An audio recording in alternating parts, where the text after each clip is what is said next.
않는 삶은 없습니다. 한 이제 친구가요, 다른 친구한테 와가지고, 야, 정말 괜찮은 사람이 한번 만나볼래? 미팅 한번 해볼래? 1대1 소개팅이야. 근데 그 친구가 걱정이 되는 거예요. 직업이 없으니까. 난 지금 직업이 없는데, 아, 괜찮아. 내가 말 다 해놨어. 넌 그냥 나가기만 하는데. 그래서 가장 좋은 옷 입고, 그래서 나갔어요. 그러니까 정말 아름다운 여자가 앉아 있는 거예요. 그래가지고, 근데 자기가 지금 직업이 없고, 취업 준비 중이니까 위축되잖아요.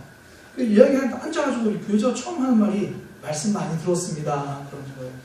무슨 이야기를 들었나 싶었더니, 딱 첫 번째 할 말이, 하시는 일이 부모님 건물을 관리하고 계신다면서요. 무슨 얘기인지 가만히 보니까, 부모님 건물을 관리하시면서 거기 만족하지 않고 자기 일을 찾기 위해서 노력하고 계신다고 이야기 들었습니다. 가만히 생각하니까 맞는 거예요. 물론 그 건물이 그 집이라고 말하지는 않았죠. 그러니까 부모님의 집을 둥글둥글거리면서 관리를 하고 있는 거예요. 부모님 심부름도 하고 관리를 하는 거예요. 그래서 친구가 이제 그 이야기를 듣고 굉장히 이제 마음 편하게 이야기를 했다. 그러면서 저는 부모님 집 관리, 부모님 건물 관리하는데 거기에 안주하지 않고 제 일을 열심히 찾아갈 겁니다. 이제 그렇게 했고 상대방 여자는 와 정말 괜찮은 사람이구나. 그렇게 해서 잘 만났다라는 그런 슬픈 이야기가 있습니다. 사람들은요, 이 건물주 그러면 굉장히 대단해 보여요. 우리 학생들 꿈이 혹시 그거 아닌가요? 건물주 아들, 건물주 딸. 보통 학생들 꿈을 물어보면 예전에는 그래도 건물주가 꿈입니다. 그런데 요즘은 아이들 꿈이 좀 더 현실적이 됐어요. 내가 건물주 될 자신은 없고 건물주랑 결혼하는 겁니다. 그래도 되는 것 같아요. 사실 요즘에 오죽하면 이런 이야기를 해요. 건물주가 조물주보다도 높다. 그런 이야기를 해요. 세상을 창조한 조물주 위에 건물주가 있다고 말해요. 이제 가만히 생각해 봤거든요. 그 일리가 있는 말이에요. 건물주는요, 뭔가 받는 사람이거든요. 다른 사람에게 돈을 받고 뭔가를 받아요. 건물주가 힘이 있고 높은 사람, 대단한 사람이에요. 근데 그에 비해서 조물주는요, 힘이 없어요. 받는 사람이 아니라 주는 사람이에요. 세상도 만들어 놓고 결국 조물주가 가지고 거기서 사는 게 아니라 만들어 놓은 세상을 사람들이 살아가요. 그러니까 조물주가 만들어 놓고 사람들이 거기 주인 행사하는 거예요. 보면서 정말 조물주는 힘이 없구나 그런 생각을 굉장히 많이 합니다. 사실 성경까지 성경에 창조하시고 사람에게 다스려지게 주셨다 이런 이야기까지 생각 안 해도요. 우리 청소년들의 삶을 보면 명확히 알 수 있습니다. 청소년들은요. 자신들의 창조주들보다 힘이 셉니다. 당당하게 요구해요. 아빠 용돈, 엄마 밥, 엄마 깨워줘, 아빠 어디 가야 돼. 굉장히 당당하게 요구해요. 창조주들이 힘이 없어요. 그러니까 가능하면 또 창조자들은 또 그런 요구를 다 들어줘요. 제가 우리 홍창 장로님한테서 아빠 돈 그러면 절대 안 주거든요. 어딨어요? 안 보이네. 저기, 지선이. 예. 지선이가 아빠 돈 그러면 줄 거거든요. 제가 집에 가가지고, 안성수 목사님 밥! 그러면 안 주세요. 안 줘요. 그런데 자녀들이 가서 엄마 밥! 그러면 준다고요. 심지어 반찬 투정해도 그걸 또 받아주세요. 제가 정말 이해 못하는 게 반찬 투정한 아이들이에요. 거기만 있으면 되지 모르게. 왜 다 받아주고, 왜 다 퍼주시나요? 창조자들이 여러분들보다 힘이 약해서 그런 게 아니고요. 여러분들을 사랑해서 그래요. 약해서 주는 게 아니라 사랑하면 주게 되어 있습니다. 일본의 한 인터넷 커뮤니티 게시판에 이제 한 남자 대학생이 올린 글이에요. 이 청년은 어릴 때 부모님이 맞벌이로 굉장히 바쁘셔가지고 사실상 이제 할머니 손에서 자랐어요. 근데 할머니가 굉장히 엄한 사랑으로 예의 바르게 이제 아이를 잘 키웠어요. 어릴 때 할머니를 굉장히 잘 따랐습니다. 근데 문제는 이 할머니와 이 손자가 크면서 이 초등학교 고학년이 되면서 이 게임에 빠진 거예요. 그 당시 일본의 이제 비디오 게임, 그 게임기 가지고 이제 막 게임을 하는 거기 빠져가지고 계속 그것만 하고 있는 거예요. 그 할머니는 그래도 좀 손주랑 대화도 하고 싶고 친했으니까 말을 거니까 이러는 거예요. 나 바빠. 나 지금 레벨 올려야 돼. 할머니가 대신해 줄 건 아니잖아. 그리고 쏘아붙이고 막 그러는 거예요. 손자가 이제 초등학교 크고 중학생 되고 고등학생 되고 이제 대학교를 타 지역으로 갔습니다. 그러니까 대학생 돼서 자취하게 되니까 할머니랑 거의 볼 일이 없는 거예요. 그러니까 할머니랑 관계가 자꾸 멀어졌습니다. 손자가 대학교 3학년이 됐는데 이제 할머니가 돌아가신 거예요. 그래서 할머니가 돌아가셨다라는 이야기를 들으면서 손주가 이제 내 가슴 아픈 마음으로 왔어요. 그래서 할머니 방을 정리하고 보는데 할머니 방에 자기가 어릴 때 가지고 놀던 게임기가 있는 거예요. 그래서 무심코 게임기를 켜보니까 자기가 가지고 놀던 게임 캐릭터가 레벨이 굉장히 높게 올라가 있는 거예요. 이상해갖고 엄마한테 물어보니까, 그러니까 게임 마지막 사용 날짜를 보니까 할머니 돌아가시기 일주일 전 그때까지 게임이 되어 있는 거예요. 그러니까 할머니는 타지가 있는 손자에게 뭐라도 해주고 싶은 거예요. 근데 어릴 때 그 기억이 나는 거예요. 할머니가 해줄 것도 아니잖아. 그래서 손자 기다리면서 게임하고 있었던 거예요. 뭐라도 해주고 싶으니까. 주고 싶은 게 사랑이에요. 주는 것이 사랑입니다. 다른 사람에게 주는 사람은 약한 사람이 아니라 사랑하는 사람입니다. 건물주는 여러분들에게 아무것도 주지 않습니다.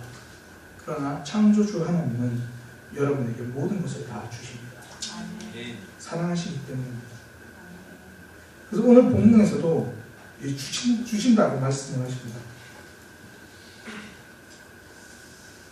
오늘 본문에도 하나님이 세상을 사랑하사 독생자를 주신다고 이야기를 하십니다.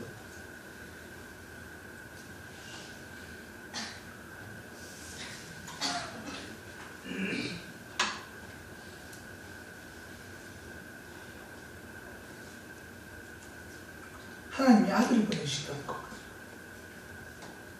가장 소중한 분을 보내주신다는 거고요. 이건 다 주셨다는 이야기예요. 다 주실 만큼 사랑하신다는 말입니다. 그러니까 하나님 우리에게 다 주신다는 말은 다른 게 아니고요. 책임져 주신다는 말이거든요. 그러니까 하나님, 왜 우리 부모님이 그렇잖아요. 자녀들에게 이것도 해주고 저것도 해주고, 그 말은 자녀들의 삶을 책임져 준다는 이야기거든요. 요즘 우리나라에 이상한 구분이 하나 생겼어요. 숟가락 구분이에요. 숟가락 구분. 이 금수저, 흙수저. 사실 이 구분이 부모님을 다시 한번 아프게 하거든요. 자녀들에게 흙수저를 주고 싶은 부모는 아무도 없습니다. 오죽하면 나는 못 먹어도 자녀들은 먹이거든요. 내 입에 들어가는 건 아까워도 자녀들 입에 들어가는 건 아깝지 않습니다. 어떤 분이 그러시더라고요. 그 집에 혹시 여러분들 파스텔 우유 먹나요? 굉장히 부자인 사람들이에요. 파스텔 우유 비싸거든요. 그런데 이 파스텔 우유 자녀들을 주려고 이렇게 사는데요. 그런데 가끔씩 남편에게 파스텔 우유를 주는 날이 있대요. 웃는 분들은 경험해 보신 분들인데, 이거 먹어도 돼. 먹으면 안 돼. 왜 안 돼? 애들 거야. 그러다가 며칠 지나니까, 여보, 자, 이거 마셔. 왜? 유통기한 지났어. 아니, 좋은 거 사놓고, 유통기한 지나면요, 그때 여러분들 아버지가 먹어요. 그럼 엄마는 아플 것 같죠? 엄마는 그래도 그거 안 먹고 아빠 주는 거예요. 이런 의미가 아닌데. 아니야. 유통기한과 사용기간 달라요. 유통기한 지나서 먹을 수 있어요. 그렇죠? 김동호 장로님 많이 먹어보셨잖아요. 서면이 거. 많이 드셔보셨잖아요. 남편이 소중하지 않다는 말이 아니라 여러분들이 그만큼 소중한다는 거예요. 부모님이 그래요. 나는 흙 퍼먹고 살아도 자녀들은 금 퍼먹고 살게 해주고 싶은 거예요. 사랑하니까 책임져 주고 싶은 거예요. 근데 안타깝게도 그러지 못할 게 많거든요. 파스텔 우유 사주고 싶은데 서울 우유 사야 되고, 서울 우유 사주고 싶은데 노브랜드 가서 1750원짜리 우유 사야 돼요. 그러지 못할 때가 있습니다. 다 책임져 주고 싶고 다 해주고 싶은데 못할 때가 있다는 거예요. 근데 하나님은 달라요. 하나님이 사랑한다 그러시면요, 그 말은 진짜 책임져 주시겠다는 마음이에요. 그럴 마음도 있으시고 그럴 능력도 있는 겁니다. 그래서 성도는 연약해도 괜찮아요. 하나님이 책임져 주시기 때문이에요. 이제 우리 친구들도 나중에 성경책을 심심한 곳씩 보세요. 잠언을 때 보면 거의 확실합니다. 성경책을 보면 예수님이 하신 일이 나와요. 그런데 보면 예수님이 하신 일을 보면 눈 안 보이는 사람도 예수님께 오고요. 중풍병 걸린 사람도 오고, 뭐 다른 사람에게 손가락질 받는 사람도 예수님께 나오고요. 그들이 세상에서 다 인정받지 못하는데 예수님께 그들이 다 옵니다. 올 수 있는 이유가 있어요. 예수님은 그들의 아픔을 책임져 주시기 때문입니다. 올 때마다 회복시켜 주세요. 올 때마다 받아주십니다. 오죽하면 예수님의 별명이 뭐냐면 어우 저 사람은 인간 쓰레기들과 함께 사는 사람이야, 그렇게 말해요. 오늘날로 표현하면 딱 그게 맞아요. 그 당시에 표현을 하면 죄인들의 친구다. 성경이니까 굉장히 부드럽게 기록된 거예요. 아, 저 사람은 왜 저런 사람들이랑 어울려? 왜요? 다 받아주기 때문입니다. 다 책임져 주기 때문입니다. 그래서 하나님 앞에는요, 그냥 나올 수 있는 거예요. 내 모습이 아무리 이상해도 나올 수 있습니다. 하나님은 그냥 받아주시는 거예요. 생얼로 받아주십니다. 가끔씩 생얼로 나오시는 분들 있잖아요. 새벽 기도 때 하나님 다 받아주세요. 중간에 거절하지 않습니다. 학교에서는요, 대부분 성적으로 줄 세우잖아요. 고등학교 가보세요. 아까 우리 은지 친구 있던데 손 들어봐요. 네. 은지 친구 고등학생.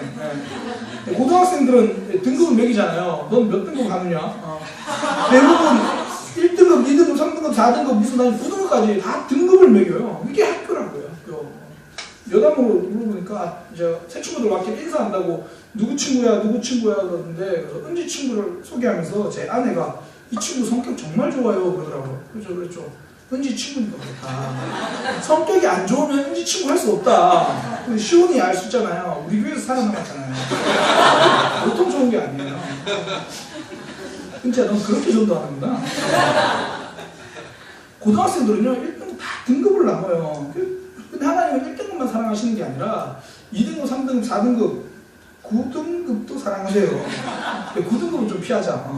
9등급도 사랑하십니다. 하나님은 있는 그대로 다 받아주십니다. 그래서 저는 이것을 이런 표현으로 말하고 싶어요. 하나님은 그래도 괜찮다고 말씀하신다. 다 주신다는, 받아준다는, 책임져 주신다는 말이거든요. 그 말은 어떤 모습이라도 그래도 괜찮다. 이 그래도 괜찮다를 예수님이 어떻게 설명할 수 있을까 고민하시다가 한 이야기를 해주십니다. 교회 다니는 사람들 너무 많이 들어본 이야기인데, 한 아버지에게 두 아들이 있었습니다. 그런데요, 둘째 아들이 아버지를 찾아와서 그렇게 말하는 거예요. 아버지, 저 아버지한테 나중에 상속받을 거 있잖아요. 미리 다 주세요. 빨리 주세요. 그 아버지가 다 줬어요. 그런데 그거 가지고 집을 나가버리는 거예요. 집 나가가지고 이 재물이 많으니까 이렇게 쓰고 저렇게 쓰고, 원래 내가 노력해서 얻은 게 아니면 귀한 줄 모르거든요. 흥청망청 다 써버립니다. 나중에는 정작 먹을 게 없는 거예요. 돈이 없는 거예요. 그러니까 친구들도 다 떠나죠. 돈 있을 때 있던 친구들 다 떠납니다. 그래서 나중에 먹을 게 없어가지고 이제 돼지우리에 사는 거예요. 그 당시에 사람들은 이제 짐승을 치니까 잘 데가 없으니까 마을방에서 돼지 돌보면서 같이 자는 겁니다. 먹을 게 없으니까 돼지가 먹는 것도 맛있어 보이는 거예요. 저는 돼지가 맛있어 보입니다. 그 사람들은 돼지가 먹는 게 맛있어 보이는 거예요. 내가 저 주염 열매를 먹었으면 좋겠다. 그럼 생각하는 게, 야, 우리 아버지의 집에 가면 하인들도 이거보다 대우가 좋아. 일꾼도 이거보다 대우가 좋아. 나 이직할래, 아버지 집으로. 그래서 생각하는 게, 집에 가서 나는 내가 생각해도 도저히 아들이 자격이 없으니까 아버지한테 가가지고 저를 일꾼으로 써주세요. 이력서 내고 들어가야겠다. 그렇게 생각을 해요. 그래서 아버지 집으로 돌아가니까 성경의 표현이 그렇게 나와요. 아직 아들이 저 멀리 있는데 아버지가 알아보고 달려와서 껴안아 주신대요. 무슨 의미입니까? 너는 나를 그렇게 배신하고 갔어도 그래도 괜찮다라는 거예요. 그래도 받아주신다는 거예요. 하나님은 우리가 좀 부족하고 연약해도 그래도 괜찮습니다. 교회 올 때요, 자격이 필요한 것이 아니라 하나님 앞에서 나올 수 있는 그 용기가 필요한 거예요. 하나님 앞에서는 조금 부족해도 연약해도 괜찮습니다.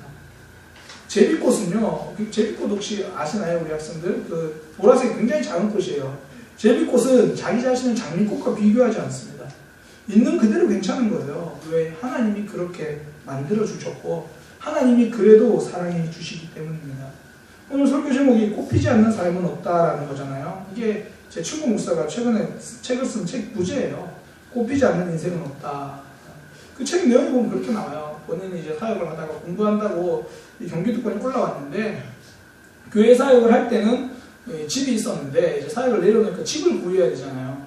한참을 집을 구하고 있는데 생각만큼 잘 안 구해지는 거예요. 저녁에 이제 다시 내려가려고, 부산 쪽으로 내려가려고 하는데 되게 좀 마음이 처량하더래요. 남들은 다 돌아갈 집이 있는데 나는 왜 집이 없지? 그러다가 옆에 이제 굉장히 메마른 그 가지 하나 이렇게 심겨져 있는 거, 누가 이 마른 나무를 심었을까? 그러다가 깨달은 게 이건 마른 나무를 심은 게 아니라 지금 겨울이라서 그런 거다. 봄이 오면 이 메마른 가지에 꽃이 필 거다. 내 인생도 하나님이 회복시켜 줄 거다. 그 메마른 가지에, 그래서 직종을 그렇게 잡았대요. 꽃피지 않는 인생은 없다. 메마른 가지에 꽃이 피듯이. 지금 내 모습이 좀 메말라 보여도 괜찮아요. 남들보다 좀 못나 보이고 좀 달라도 괜찮아요. 요즘은 얼마나 좋아요. 남과 달라도 괜찮아요. 개성이 실력이래요. 그게 아름다움이래요. 여러분들의 삶은 꽃피지 않는 삶은 없습니다. 하나님이 받아주시기 때문이에요. 있는 그대로 사랑한다고 말씀을 주십니다. 건물주는요, 아무것도 안 줘요. 창조주는 모든 것을 줍니다. 그러니 연약해도 괜찮아요. 부족해도 괜찮습니다. 이거 하나만 기억하십시오. 하나님은 여러분들을 사랑하십니다. 어떤 모습이라도 그래도 괜찮다는 거예요. 제가 또 하나 짧게 여러분들하고 나누고 싶은 이야기가 있는데, 하나님은 어디 계신가? 라는 거예요. 하나님은 어디 계신가? 제가 이 이야기 하기 전에 한 가지 여러분들에게 알려주고 싶은 게 있어요. 내가 정말 뚱뚱한가 아닌가? 그거 알 수 있는 방법을 하나 알려드릴게요. 목사님보다 뚱뚱하면 뚱뚱한 그게 아니고,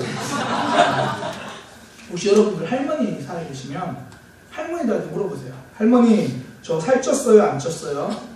할머니들이 살쪘다고 말하면 그 진짜 찐 거예요. 할머니들이 뚱뚱하다고 그러면 진짜 뚱뚱한 거예요. 그러니까 동서고금을 막론하고요. 할머니들의 사명은 손자, 손녀 먹이는 거거든요. 아침밥 딱 먹고 나면 감 먹을래? 할머니 배불러요. 아유, 깎아가는데 먹어요. 감 다 먹고 나면 식혜 먹을래? 그리고 아유, 할머니 저 먹어, 괜찮아요. 식혜 먹어요. 먹고 나면 전 구웠어. 이거 좀 먹어. 전 먹고 나면 점심밥이죠. 와요. 점심 먹고 나면 사과 먹을래? 그래서 할머니가 여러분들 보고 살쪘다고 말하면 진짜 살찐 거예요. 그때부터는 좀 고민하세요. 운동하고 적게 먹고 고기는 날 주고 그러면서요.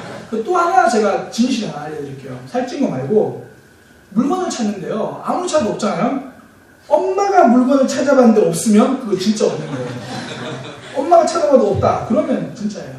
엄마가 설거지를 하고 있는데 물어요. 엄마, 내 파란색 티셔츠 어디 있어? 거기 서랍 찾아봐. 서랍 찾아보고 있어. 거기 없어? 없어. 엄마가 이제 또 그 설거지 하던 거 딱 닦고 와요. 그러면서 내가 찾고 있는 그 서랍에서 그걸 꺼내요. 무슨 해리포터도 아니고 그걸 꺼내요. 그러니까 엄마가 찾아보고 없다고 해야 그게 진짜 없는 거예요. 하나님이 어디 계십니까? 어떤 목사님은 오늘 본문 가지고 이 설교를 하시면서 이렇게 말씀하시더라고요. 하나님을 없다고 말하지 말고 내가 못 찾았다고 말하자. 내가 못 찾은 것을 없다고 말하면 안 된다는 거죠. 많은 사람들이 내가 못 본 것을 없다고 말합니다. 얼마나 웃겨요. 내가 못 찾은 것을 나는 못 봤다. 그렇게 이야기해야 해요. 없다고 말하면 안 됩니다. 근데 성경에 봐도요. 하나님을 찾았다고 하는 사람들 제가 거의 못 봤어요. 아무도 하나님을 못 찾아요. 그러니까 하나님 없다고 생각해요. 하나님은 찾는다고 해서 찾아지는 분이 아닙니다. 그래서 하나님이 찾아오십니다. 사람이 하나님을 찾지 못하고 찾을 수 없으니까 하나님이 찾아오세요.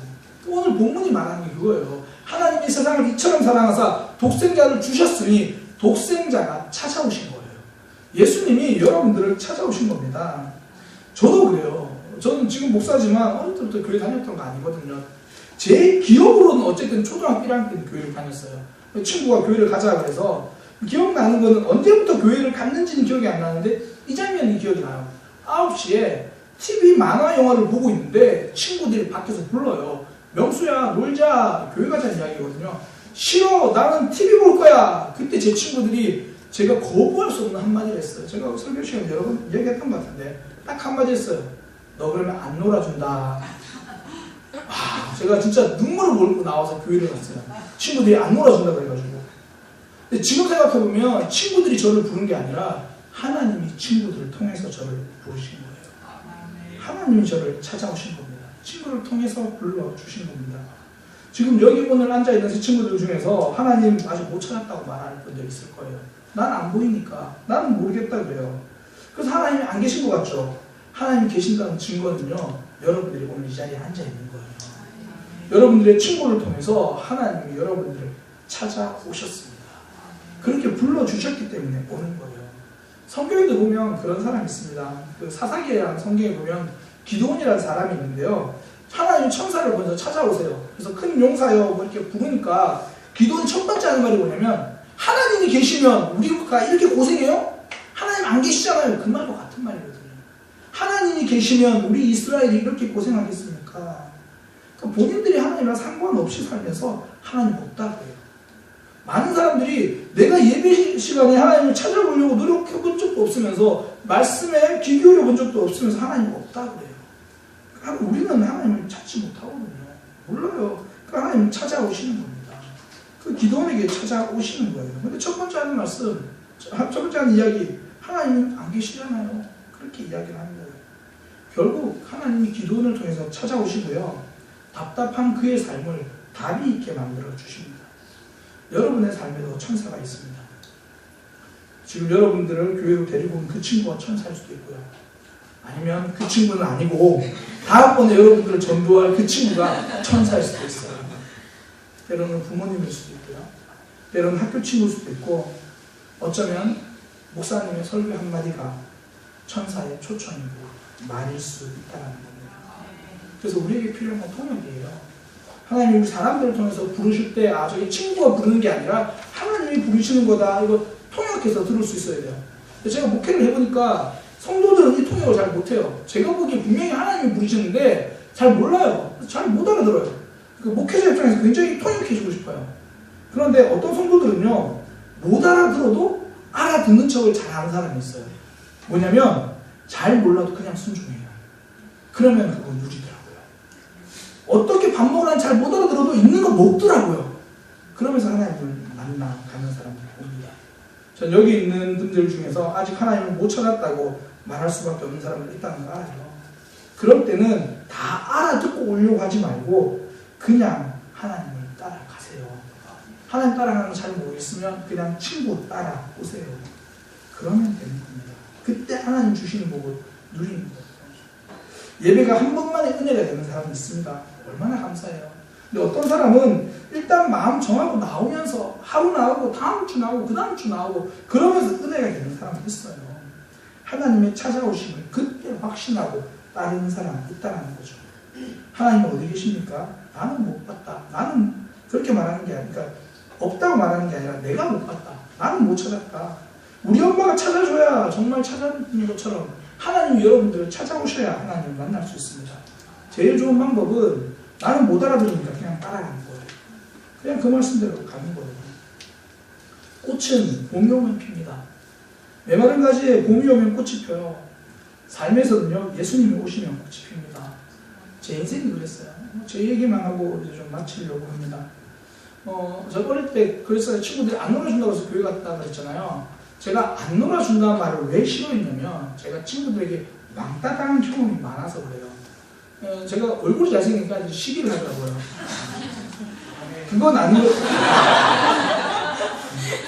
사실 그렇지 않았고 그것도 맞겠지만 제가 성격이 굉장히 지금도 그래요. 굉장히 고집이 강해요. 항상 자기 주관만 해요. 친구들이랑 놀 때 좀 어울려서 놀아야 되는데 동현아 너무 고개 끄덕이지 마. 좀 어울려서 놀아야 되는데 항상 자기 주장만 하는 거예요. 내가 하고 싶은 거 하자 그러고 아이들이 저를 싫어하더라고요. 그래서 제 경험으로 5학년 때 한번 왕따를 당했고요. 그리고 중학교 1학년 때 한번 왕따를 당했어요. 왕따 지금 생각하면 별것도 없어요. 동네 한 7명 멋진 애들이 노는데 야 명수랑 놀지마 한 명이 찾아와요. 대표로 야 우리 이제 너희랑 절교야. 그럼 이제 저 혼자 놀아야 돼요. 그렇게 살았어요. 근데 제가 중학교 1학년 때 친구들에게 또 왕따를 당했어요. 절교를 당한 거죠. 그게 하나님의 찾아오심이었습니다. 제 친구들은 중학교 1학년에 올라가자 교회가 재미없다고 아무도 교회를 안 갔어요. 근데 저는 그래도 효자라서 부모님께 친구들에게 절교당했다는 말은 못하고 밖에 나가서 놀아야 되는데 놀 데가 없어서 교회를 갔어요. 그렇게 꾸준히 교회를 가다가 하나님이 저를 사랑하신다는 것을 알게 되었습니다.